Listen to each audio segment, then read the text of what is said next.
প্রথমে আলু এবং তার উপরে কিছু লবণ দিয়ে সিদ্ধ করে নিব। তারপর চিকেনের 2টি বেস্ট পিসে আমরা আদা রসুন এবং গরম মশলা দিয়ে ভালোভাবে সিদ্ধ করে নেব।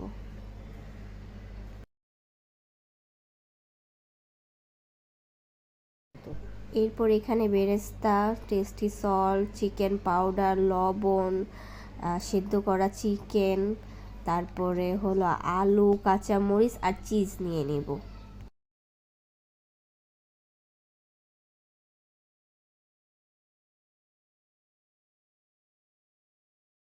এখানে আমি সেই আলুগুলা আর সব মশলাগুলা নিয়ে নেব।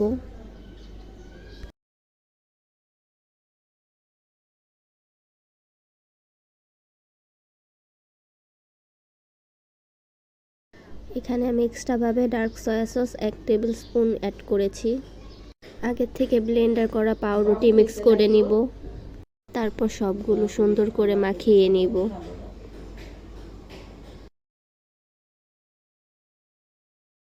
এবার সেই মিক্সচারটা গোল আকারে আমি করে নিব। তারপর মাঝখানে একটা জায়গা করে সেটার ভিতরে চিজ দিয়ে দিব।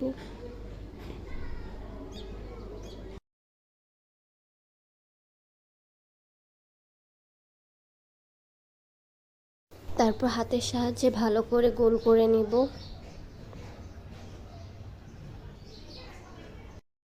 এইভাবে একের পর একটা আমি বানিয়ে নিব। এই যে আমি এভাবে কতগুলো বানিয়ে নিয়েছি। এবার আমি এখানে ডিম ফেটিয়ে নিয়েছি। ডিমের মধ্যে সেই চিজ বলগুলো দিয়ে ভালোভাবে মিক্স করে নিব 4-5টা। একদম সুন্দর করে মিক্স করে নিয়ে আমি আগে থেকে যে ব্রেড ক্রাম করে নিয়েছি সেটার মধ্যে দিয়ে দিব। আর নিজের হাতের সাহায্যে আরও ভালোভাবে ব্রেড ক্রামে সেই চিজ বলটা মিক্স করে নিব, কারণ এই ব্রেড ক্রামটাই চিজ বলটাকে ক্রিস্পি করে। এবার মিডিয়াম গরম তেলে আমরা চিজ বলটা দিয়ে দিব। আর চিজ বলটা আস্তে আস্তে ভাজবো যাতে পুড়ে না যায়। এই তো আমার তৈরি চিকেন চিজ বল।